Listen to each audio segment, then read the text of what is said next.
ಭಗವಾನ್ ಎಲ್ಲರಿಗೂ ನಮಸ್ಕಾರ. ಓಂ ಮಹಾದೇವೇ ಚೈದ್ವಷ್ಟಪತಿ ಚಮಹಿ ತನ್ನ ಐಶ್ವರ್ಯಲಕ್ಷ್ಮಿ ಪಚವತ್ತೆಲ್ಲ ನಮಸ್ಕಾರ. ಇವತ್ತಿನ ವಿಶೇಷ ಸಂಚಿಕೆಯಲ್ಲಿ ಅನೇಕ ವಿಚಾರಗಳನ್ನು ನಾವು ತಿಳ್ಕೊಳ್ಳೋಣ.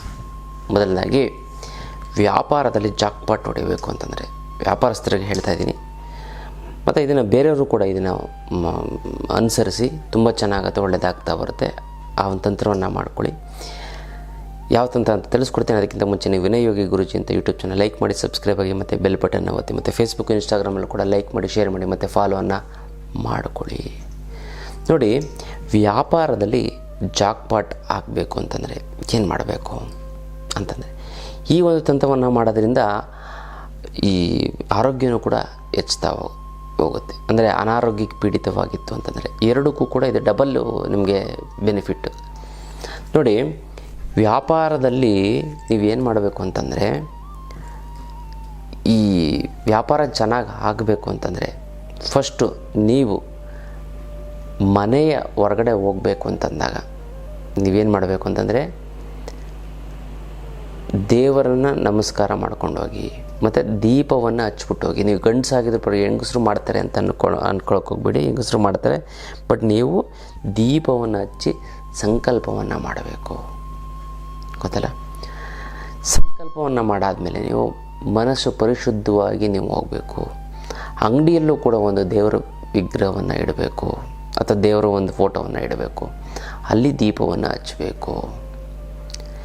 ಈ ವ್ಯಾಪಾರದಲ್ಲಿ ಏನಾಗುತ್ತೆ ಅಂತಂದರೆ, ನಿಮ್ಮ ಒಂದು ವಿಚಾರ ಹೆಂಗಿಂತ ನೀವು ವ್ಯಾಪಾರದಲ್ಲಿ ನೀವು ಜನಗಳು ಕೊಡಿ, ನೀವು ಸರ್ವಿಸ್ ಮೋಟಿವ್ ಜಾಸ್ತಿ ಇರಬೇಕು, ಪ್ರಾಫಿಟ್ ಮೋಟಿವ್ ಕಡಿಮೆ ಇರಬೇಕು.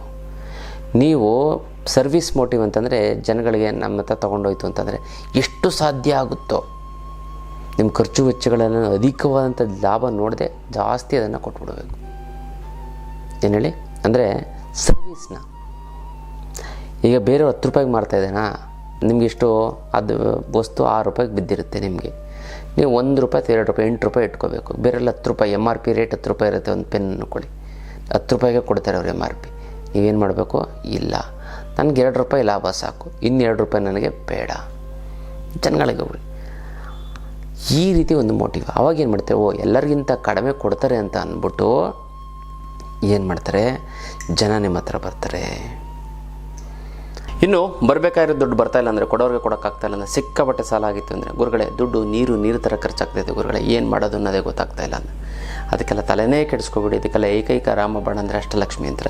ಈ ಅಷ್ಟಲಕ್ಷ್ಮಿ ಯಂತ್ರ ಮನೆ ಇಟ್ಟು ಅಂತಂದರೆ ನಿಮ್ಮ ಹಣಕಾಸಿನ ಸಮಸ್ಯೆ ಸಂಪೂರ್ಣವಾಗಿ ನಿವಾರಣೆ ಆಗಿಬಿಡ್ತದೆ. ಸಾಲ ಪಟ್ಟಂತ ತೀರೋಗ್ಬಿಡ್ತದೆ. 6 ತಿಂಗಳು ವರ್ಷದಲ್ಲಿ ಅದು ಎಂಥದ್ದೇ ಕೋಟಿ ಸಾಲ ಇದ್ರೂ ಸಂಪೂರ್ಣವಾಗಿ ನಿವಾರಣೆ ಆಗಿಬಿಡ್ತದೆ. ಅದಲ್ಲ, ಇಂಥ ಅದ್ಭುತವಾದಂಥ ಒಂದು ಯಂತ್ರ. ಈ ಯಂತ್ರವನ್ನು ನಿಮ್ಮ ಮನೇಲಿ ಪ್ರತಿಷ್ಠಾಪನೆ ಮಾಡಿದ್ದೆ ಆಯಿತು ಅಂತಂದರೆ ನಿಮಗೆ ಸಾಕ್ಷಾತ್ ಲಕ್ಷ್ಮೀ ದೇವಿನ ಮನೇಲಿ ನಡೆಸಿದಾಗ ಹಾಗೆ. ಇದಕ್ಕೆ ಮುಟ್ಟು ಕಟ್ಟು ಚಟ್ಟು ಮಡಿ ಮೇಲಿಗೆ ಸುತ್ತಕ ಗಿತ್ಕ ವೆಜ್ಜು ನಾನ್ ವೆಜ್ ಜಾತಿ ಗೀತಿ ದಿಕ್ಕು ಗಿಕ್ಕು ಆ ಥರದ್ದೇನೂ ಇಲ್ಲ.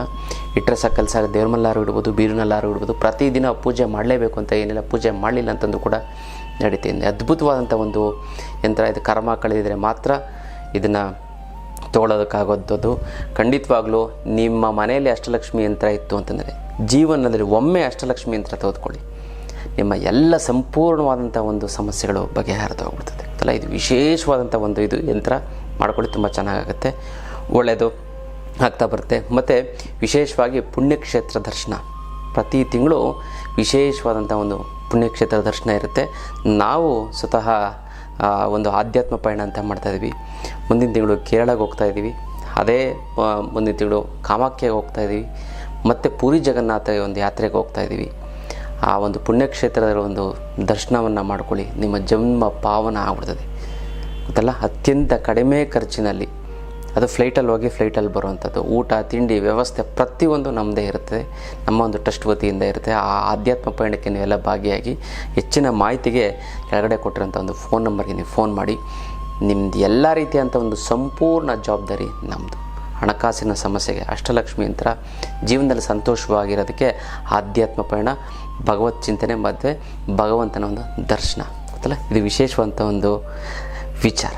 ಗೊತ್ತಾಯ್ತಲ್ಲ? ಮತ್ತು ನೀವು ಅದನ್ನು ಹೇಳಿ, ನೋಡಿ ಇದನ್ನು ಕಡಿಮೆ ಕೊಡ್ತೀನಿ, ನೀವೆಲ್ಲೂ ತೊಗೋಬೇಡಿ, ಇಲ್ಲೇ ತೊಗೊಳ್ಳಿ, ಕಡಿಮೆಗೆ ಕೊಡ್ತಾಯಿದ್ದೀನಲ್ಲ ತೊಗೊಳ್ಳಿ, ಇಲ್ಲಾಂದ್ರೆ ತರಿಸ್ಕೊಡ್ತೀನಿ, ನಿಮಗೋಸ್ಕರ ತರಿಸ್ಕೊಡ್ತೀನಿ. ನಾವು ಅಂಗಡಿಲಿ ಇಡಲ್ಲ, ನೀವು ವಸ್ತು ಕೇಳಿದ್ದೀರಾ, ನಿಮಗೋಸ್ಕರ ತರಿಸ್ಕೊಡ್ತೀನಿ. ಗೊತ್ತಲ್ಲ? ಹಂಗೆ ಒಂದು ಪಂಚರು ಅಂಗಡಿ ಇದು ಕಾರ್ ಪಂಚರ್ ಆದಾಗ ಏನು ಮಾಡಿದೆ, ಎಲ್ಲ ನೋಡಿದ್ರೆ ಪಂಚರ್ ಆಯಿತು. ಏನೋ ಒಂದು ಪ್ರಾಬ್ಲಮ್ ಇದೆ, ಟಕ್ ಟಕ್ ಅಂತ ಸೌಂಡ್ ಬರ್ತಾಯಿದೆ. ಅಯ್ಯೋ ಇವತ್ತೆಲ್ಲ ಏನು ಪ್ರಾಬ್ಲಮ್ ಏನಾಗ್ತಾಯಿಲ್ಲ, ಬಟ್ ಸೌಂಡ್ ಬರ್ತಾಯಿದೆ. ನಾನು ಒಂದು ವಾರ ಆದಮೇಲೆ ನಾನು ನೋಡ್ಕೋತೀನಿ. ನೀವೇನು ತಲೆ ಕೆಡಿಸ್ಕೊಬಿಡಿ ಸರ್, ನೀವು ನಮ್ಮ ಕಸ್ಟಮರು, ನಾನು ಇಲ್ಲೇ ಮೆಕ್ಯಾನಿಕ್ ಕಳಿಸ್ತೀನಿ, ಅದೇನು ಅಂತ ನೋಡಿ ಹೇಳ್ಬಿಡ್ತಾನೆ. ಬೇಕಾದ್ರೆ ನೀವು ಆಮೇಲೆ ಬೇಕಾದ್ರೆ ನೀವು ಶೋರೂಮಿಗೆ ನೀವು ಸರ್ವಿಸ್ ಬಿಡೋರಂತೆ ಅಂತ ಹೇಳ್ದೆ. ಹೌದಾ, ಇದು ಮಾಡಿಸ್ಬೇಕು, ಬರೋದು ಬಂದರೆ ಟೈಮ್ ಇನ್ವೆಸ್ಟ್ಮೆಂಟ್ ಆಗ್ಬಿಟ್ಟಿದೆ. ಕಾಯ್ತಪ್ಪ ಕರ್ಸಮ್ಮ, ಒಂದು ಅರ್ಧ ಗಂಟೆ ಕರೆಸ್ಬಿಟ್ಟು ಎಲ್ಲ ಅಲ್ಲೇ ಚೆಕ್ ಮಾಡಿಸ್ಬಿಟ್ಟು 400 ರೂಪಾಯಿ ಆಯಿತು, ಬಿಲ್ ಆಯಿತು ಸರ್ 400 ರೂಪಾಯಿ. ನೀವು ಹೊರಗಡೆ ಇದನ್ನೇ ತೊಗೋತು ಅಂತಂದರೆ 1,500 ರೂಪಾಯಿ ತೊಗೋತಾರೆ, ನಾನು ಇಲ್ಲಿಗೆ ಬಂದು ಮಾಡಿಕೊಟ್ಟಿದ್ದೀನಿ. ಅವ್ನು ಮಾಡಿಕೊಟ್ಟ. ಶೀತ ನೋಡಿ ಖುಷಿ ಆಗೋಯ್ತು. ಆಮೇಲೆ ಏನು ಮಾಡುತ್ತಾನೆ ಅವನು 500 ರೂಪಾಯಿ ಕೊಟ್ಟಿದ್ದಕ್ಕೆ 400 ರೂಪಾಯಿ ಅವನು ಮಾಡ್ಕೊಂಡ, 100 ರೂಪಾಯಿ ಅವನು ಕೊಟ್ಟ ಕರೆಸಿದ್ದಕ್ಕೆ ಮಾಡಿಕೊಟ್ಟ. ಏನು ಶೋರೂಮು ಅಲ್ಲೆಲ್ಲ ನಾವು ಸರ್ವಿಸಿಗೆ ಬಿಡ್ತು ಅಂತ 1 ದಿನ 2 ದಿನ ಆದಮೇಲೆ ಕೊಡ್ತಾರೆ. ಬಟ್ ಇನ್ನು ಅರ್ಧ ಗಂಟೇಲಿ ಅರ್ಧ ಗಂಟೇಲಿ ಕರೆಸಿದ್ದೀನಿ, ಅರ್ಧ ಗಂಟೇಲಿ ನೋಡಿದ್ರೆ ಚೆಕ್ ಮಾಡೋದು, ಅದೇನೋ ಸರಿ ಮಾಡಿಬಿಟ್ಟೆ. ಖುಷಿ ಆಗೋಯ್ತು.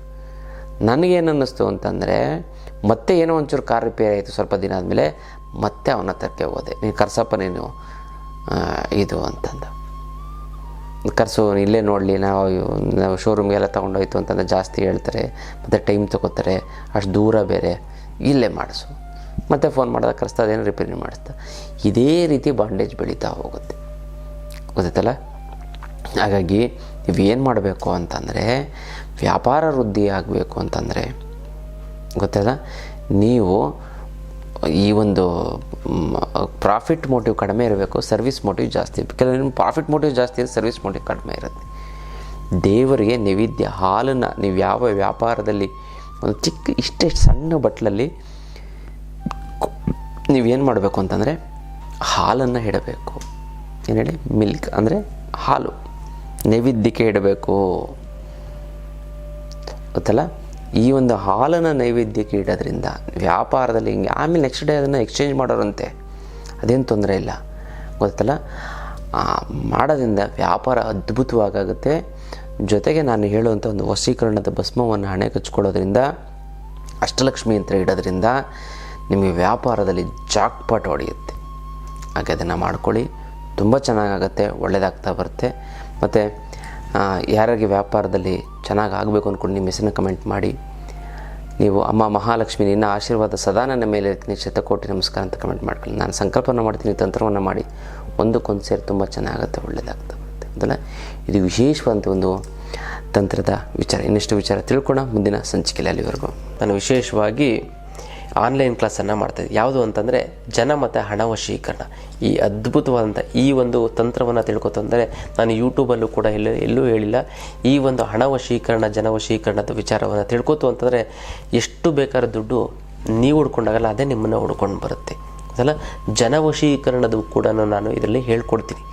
ಕೇವಲ ಪ್ರತಿನಿತ್ಯ 5 ನಿಮಿಷ ಈ ಒಂದು ಮಂತ್ರವನ್ನು, ನಾನು ಹೇಳುವಂಥ ಮಂತ್ರವನ್ನು 5 ನಿಮಿಷ ನಾನು ಹೇಳುವಂಥ ತಂತ್ರಕ್ಕೆ ನೀವು ಗಮನ ಕೊಡ್ತು ಅಂದರೆ ಸಾಕು, ನೀವು ಕೋಟ್ಯಾಧೀಶ್ವರರಾಗ್ತೀರ ಅಂತಲ್ಲ. ಅದನ್ನು ಪ್ರಾಕ್ಟಿಕಲ್ಲಾಗಿ ನಿಮ್ಮಾಗಿ ನೀವೇ ಮಾಡ್ಕೊಳ್ಳೋಂಥ ಒಂದು ಅದ್ಭುತವಾದಂಥ ಒಂದು ಶಕ್ತಿಯನ್ನು ನಾನು ನಿಮಗೆ ಕೊಡ್ತಾ ಹೋಗ್ತೀನಿ. ಆ ಆನ್ಲೈನ್ ಕ್ಲಾಸಿನ ಹೆಚ್ಚಿನ ಮಾಹಿತಿಯನ್ನು ನೀವು ಫೋನ್ ಮಾಡಿ, ಕರೆ ಮಾಡಿ ತಿಳ್ಕೊಳ್ಳಿ. ಇದು ಅದ್ಭುತವಾದಂಥ ಹಣ ಮತ್ತು ಜನವಶೀಕರಣದ ಒಂದು ಆನ್ಲೈನ್ ಕ್ಲಾಸ್.